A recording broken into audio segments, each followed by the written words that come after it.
especially in Florida, one of the big issues here, it's all water management, right? So impacting wetlands,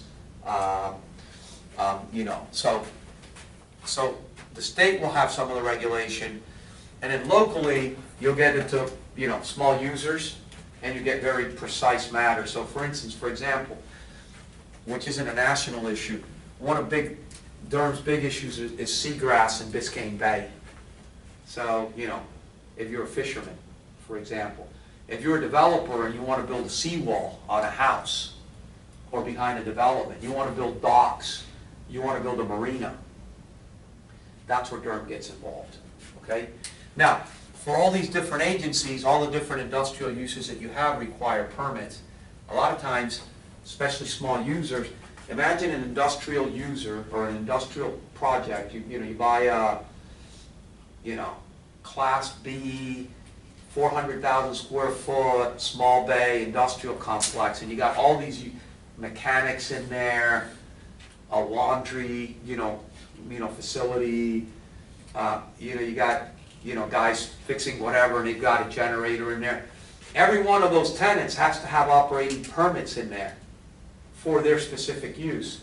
So to some extent, part of your diligence is, has a previous owner managed all the different uses that are involved in his asset?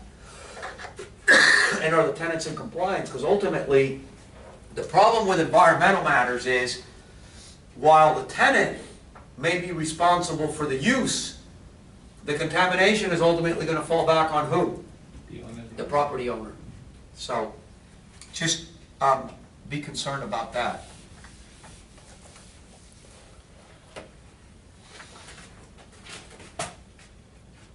Wetlands. So what are wetlands? What are wetlands?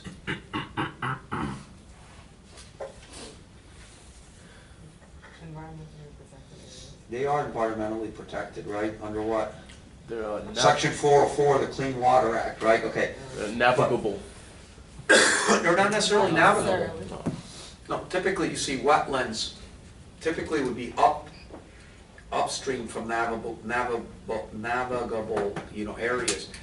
Wetlands ultimately is anything that's wet, and what happens with what's wet is either water is flowing somewhere, okay, which may impact drinking supply. More importantly, it typically has an ecosystem surrounding it. Yeah. And you're impacting that ecosystem is what's going to draw the, you know, the environmentalists' concerns. So, you know, I'll give you an example. When I drive up here and I drive out of Key Biscayne between the Causeway and Marine Stadium, there's some wetlands. There's a stretch of wetlands, which basically is nothing but, it's a runoff area. When it rains, they just have the water run from the road. This is essentially, you're on an island, right? So, you know, the storm essentially drains into this wetland. It's artificially made, but, you know, there's those, it's not mangroves, but like those, that's what they're called. What are they called? Cattails? Yeah. Sitting there, you can't impact that stuff. You can't impact that. So, you know, you go to a house and you see, you know, some mangroves that look bad in the back, or you see some of these cattails. Those are wetlands. So yeah, it could be the headland of a river. You know, it could be the you know, the shoreline. But wet is anywhere where there's water, and you ultimately need to have significant care as a developer with how you can impact that. And typically you can't, and to the extent that you do, you've got to mitigate that somehow by paying for it somewhere else. I mean, the state development authorities or the development authorities in the state have been intelligent enough to say, hey, for example, they've identified in certain places that they ultimately want to get control of all of the uplands, you know, that head to a particular river, the, you know, Amalfi River in Hillsborough County or whatever, okay? And so they've identified a bunch of property owners where they will direct people that are impacting wetlands in Kissimmee to say, hey, we'll let you impact wetlands here if you give the state, if you buy for the state, you know, this piece of land. And it's a pretty formalized process where there's credits, you'll be, you know, you'll be charged X amount of dollars. And then there are people out there that run these mitigation banks. FP&L is a big one. That FP&L's gone out there and bought huge chunks of land, or has had huge chunks of land that they've conveyed to the state. And you just basically pay them for what they've already contributed to the state in advance. And that's how you sort of get around impacting wetlands. You typically can do that with low-grade stuff. High-grade stuff, you're just not going to develop. And so, you know, things like, when we talk about shorelines, it would probably be impossible, I would imagine, to build a marina in Dade or Broward counties, maybe even Palm Beach County, you know, from now on, because, you know, whatever, seagrasses or, you know, contamination or whatever. So, flood zones, shorelines, we talked about that, endangered species. So we had a piece of land where 95 and the Turnpike intersect in Fort Pierce. Actually do it in two different places. They kind of, and where Walmart has a huge South Florida regional distribution facility, we owned a couple hundred acres. So it was a nice sort of piece of land that we either could develop for large bulk distribution, or that we could sell to somebody, an end user, who would be able to do that. And what happened? Somebody spotted a bald eagle on the land. And when there's a sighting of a bald eagle, there's like 4 years that have to pass by. Maybe you get that out on the West Coast more. We have 2 bald eagles on property and we can't touch anything around that. And they have to be gone X amount of time, like 2 or 3 years, before you can actually come back and do anything. So, it's stuff you don't think about, but especially when you're looking at development, these are issues of concern. Not an issue in this part of the country. Seismic safety zones impact, okay? What's the impact of water rights? You know, we haven't had that issue here in Florida, and I'm not an expert on that, but I can tell you I know in the West, so I'll paint it this way. In the west part of this country it's an issue, but most of the irrigation water in this country, in the West Coast, Southwest, and West, comes from where? Lake Pontchartrain? Lake Pontchartrain? Dude, that's east of the Mississippi. Oh, west. West. See, ask your question again? Where does the bulk of the irrigation water Great Lakes? in the southwest, well, we're getting closer, but we're not there yet, in the west and southwest part of this country come from? Okay, so we have let's draw this country. Lake Tahoe? Oh, that's right. Lake Tahoe. Okay, I know I don't draw very well, okay? We're gonna assume that's Florida. It's always bigger than it should be. Not bad. That's pretty bad. Hey, you get the general idea. How big was Jamaica? Okay, so there's something here. Mississippi. No, Mississippi's here. Yeah. Louisiana? Mississippi starts Oh, here. that's the scale. I didn't see that. The Mississippi is here to New Orleans, and here's Lake Pontchartrain. Lake Tahoe is here. Okay, I'm now, sure that's not what's coming from. what is here? Grand Canyon? Mountains, Rocky Mountains.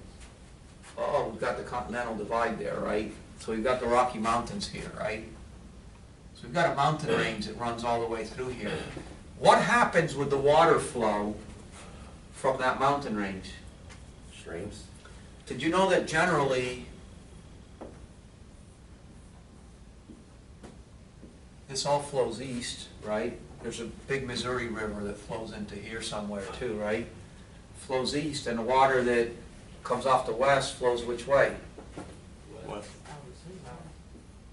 And what is the big street flow of water there? Colorado River. Has anybody ever heard of that? Has any of you ever heard of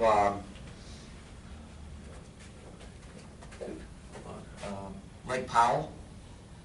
Oh, that's close. What's Lake Powell? Hoover Dam.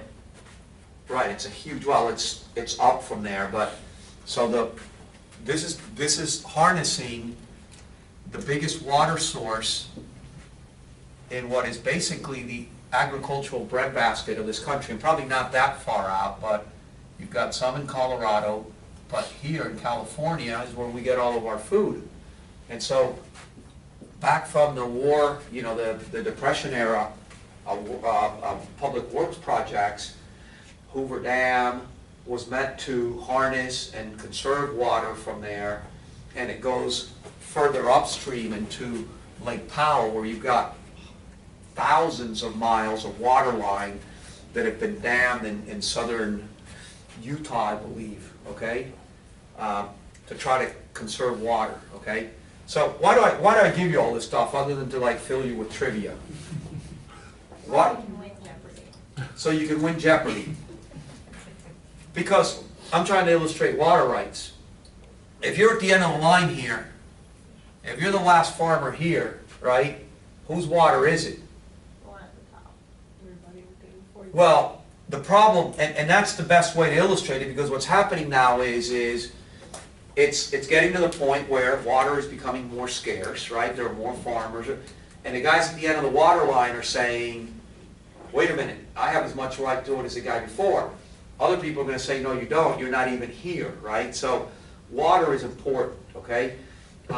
Said in a more, you know, in a different way, in a maybe more practical South Florida way, there was a water and sewer moratorium in Dade County 15, 16, 17 years ago.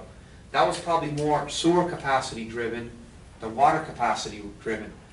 But in Lakeland, we couldn't build in 2007 because there wasn't sufficient water capacity at the municipal plant in order to sustain additional uses.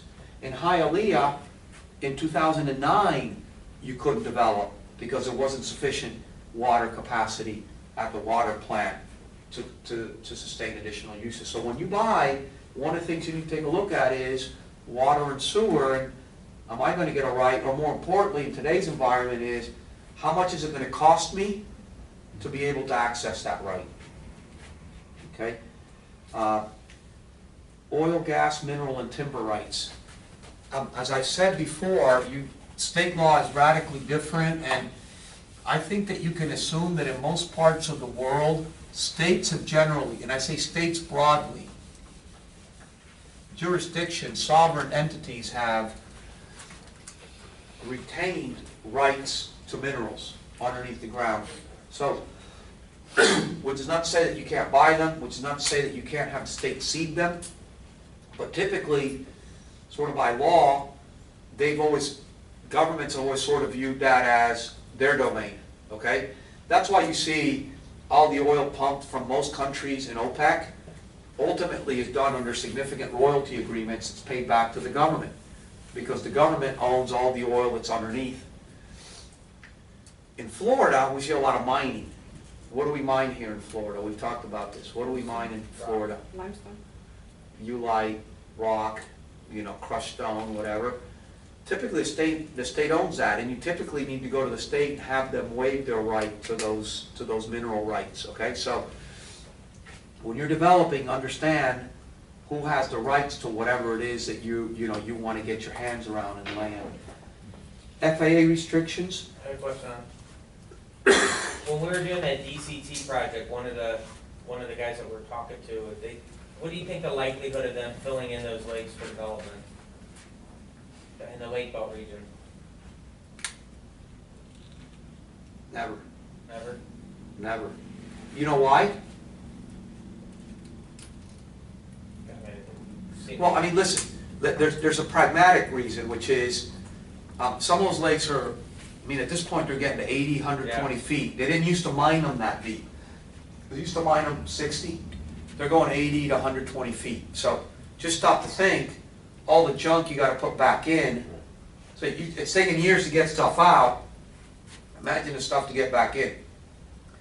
In off 595, near the Navy campus, there's a lake that they have been filling with C&D material. In Medley,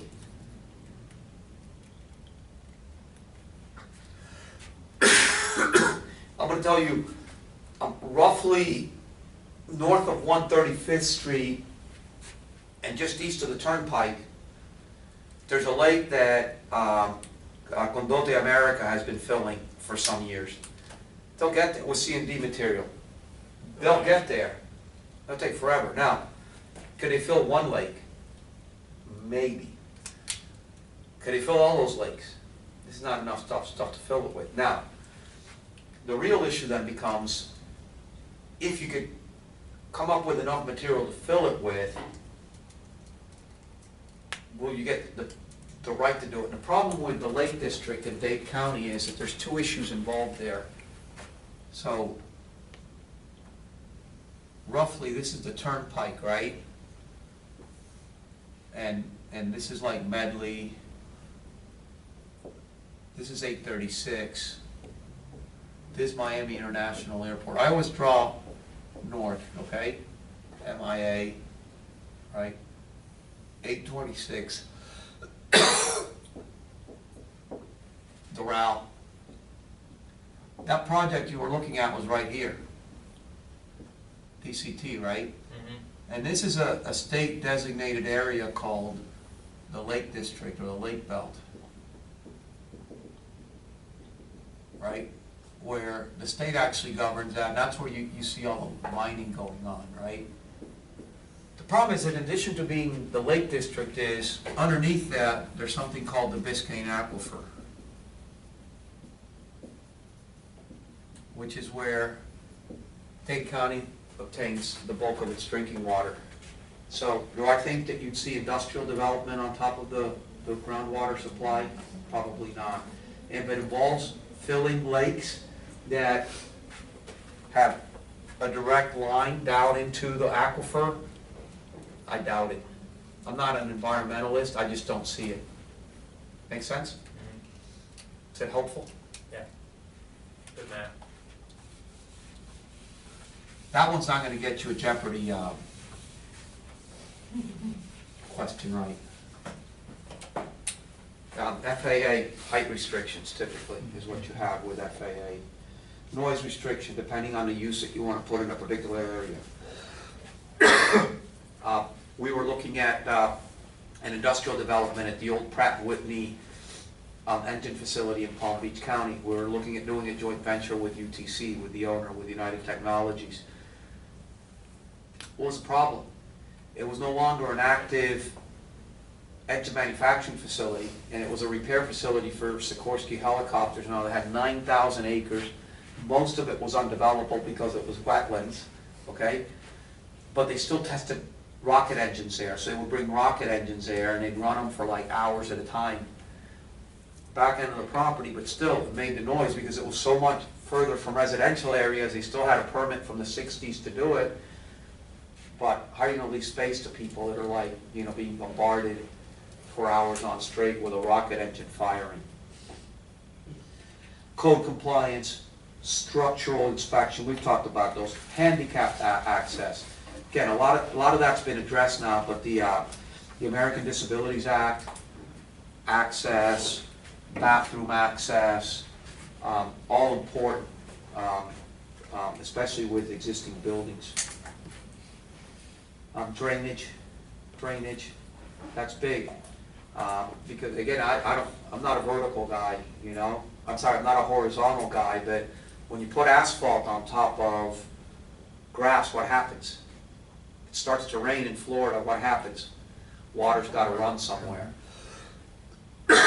So you always need to find a way in the development program to, you ultimately are going to lose a certain amount of development containing runoff water, okay? Roads, within your development and the impact outside of your development, okay? So typically, if you guys in any other classes talked about DRIs?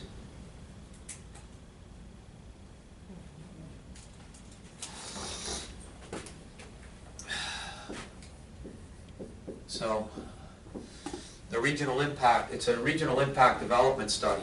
So when your development exceeds a certain use in the state of Florida, you are by law required to conduct a DRI.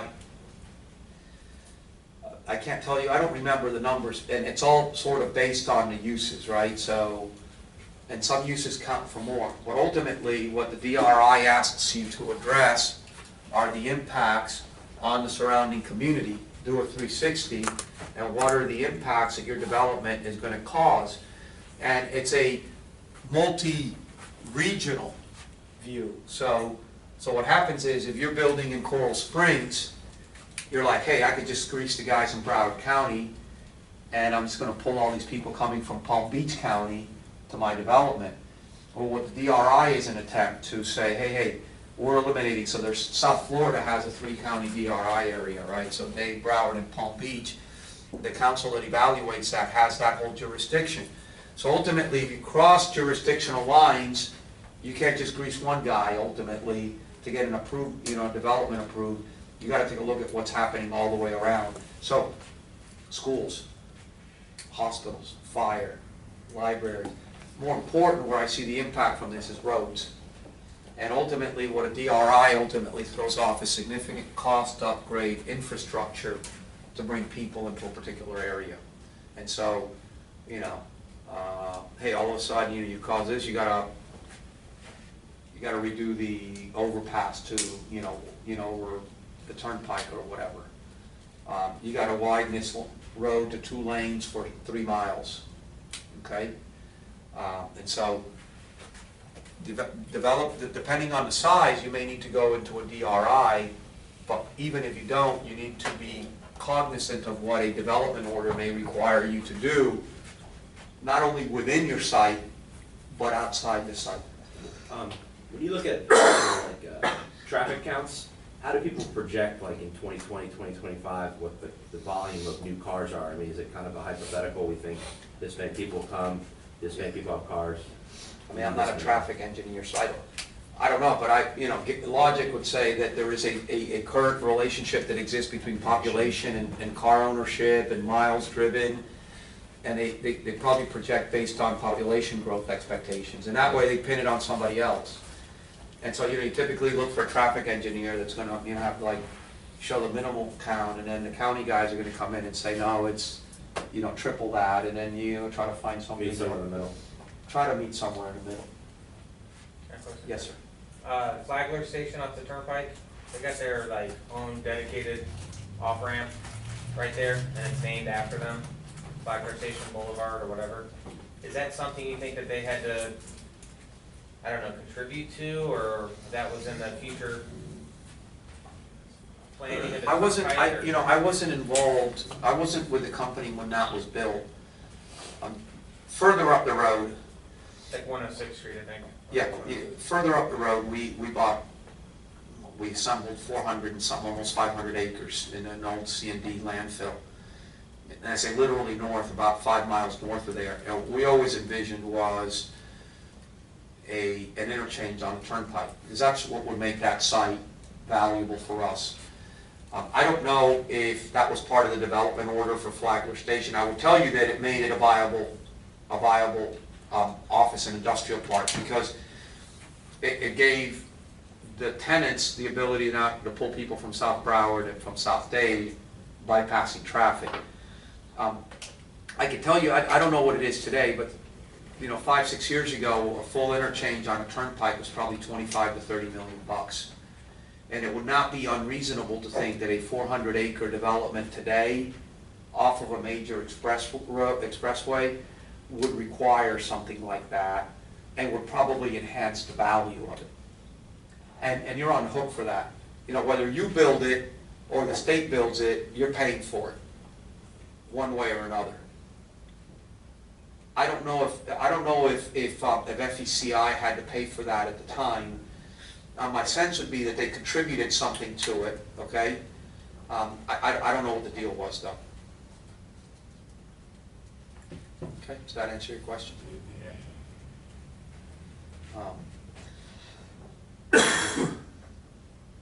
Railroads.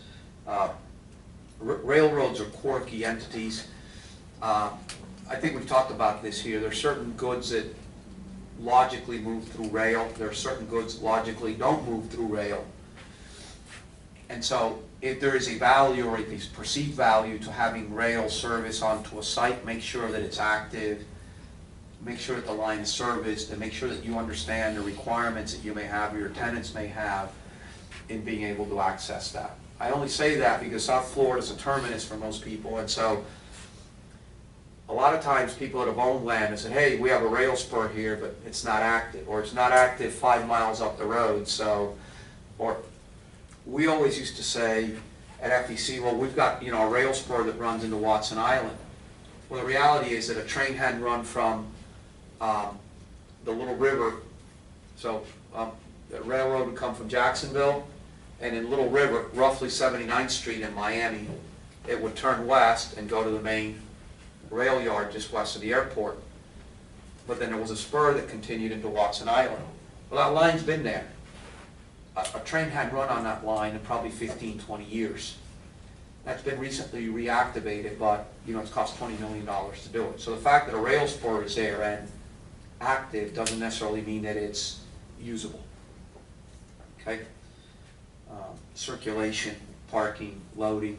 That's a retail, stop to think retail, a lot of times access and cross-access.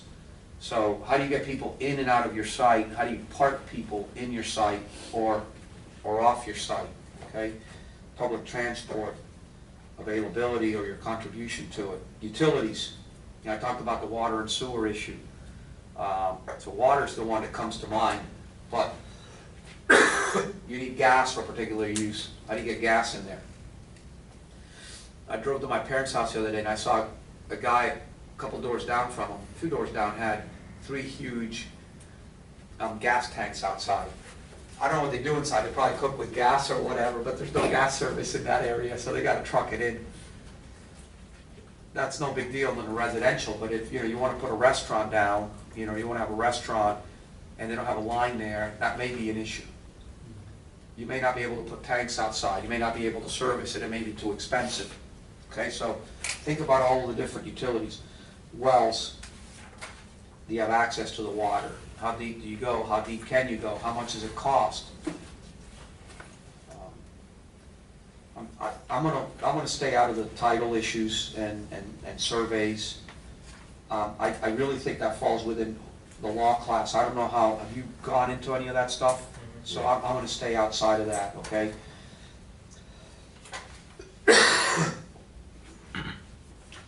You have a land planning or a land use class, don't you? Mm-hmm. So I'm gonna stay away from all the, the approval process and the zoning and all that, so. But again, when you're doing a development or due diligence on a development, you really need to get that entire entitlement team involved, just like you need to get your entire legal team involved in order to make sure that you've got title and you've got the development rights that you want to have or need to have, and you understand the costs associated with all of that. Okay, any questions? Yes, sir. So when you go under contract for a development site, do you typically, I mean, you don't have the entitlements for what you want to put there yet. Do you typically have to get, or is it usually structured that you get the entitlements and then you close? So ideally, that would be the case, right? Is that like a general practice, or? Ideally, when you're a developer, right, so it's a push-pull there, right? You perceive that there's a higher and better use than what the land is currently entitled for. But you don't want to be at risk till you have it. And there's a seller that wants his cash. And he's thinking, well, if I'm going to wait it out, I can do it myself. But, a lot of times people don't have the disposition or the ability or the knowledge or the brain power to do it. And so the point there is ideally as a developer, you would have an option or have funds in escrow until such a time as you would obtain the development rights that you would have. And typically what you would see is people would put some sort of trigger on that, time trigger, If a particular regulatory process is a 6-month process, they'll give you, 270 days. They'll give you more than ample time. If you can't get it done, typically lose out, you get your money back. Because seller's perspective will be, if you haven't done it within the time frame you should, you're not gonna get it done. So I either need to bet on a different horse, or it's just not gonna happen. Now, you don't always have that ability. A lot of times you gotta buy land, and you're on the hook. So it's a supply and demand issue. Buyer's market, seller's gotta hold back. Seller's market, you want the land, pay me now, you assume the risk. Push-pull. It's very common to see some sort of period where a buyer has an opportunity to obtain that though. Okay? Okay. And I wouldn't encourage,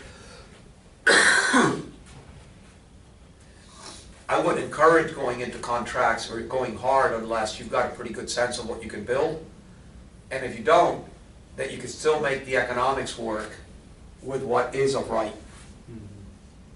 Hey, I think I can get higher density here, great. If you can't make it work with the existing density, think twice about closing, because the economics may not work. You wind up, you're upside down already, okay?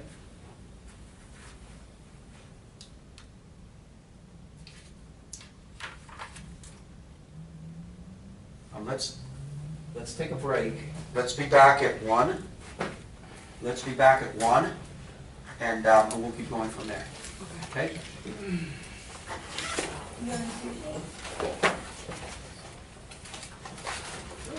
What's for lunch?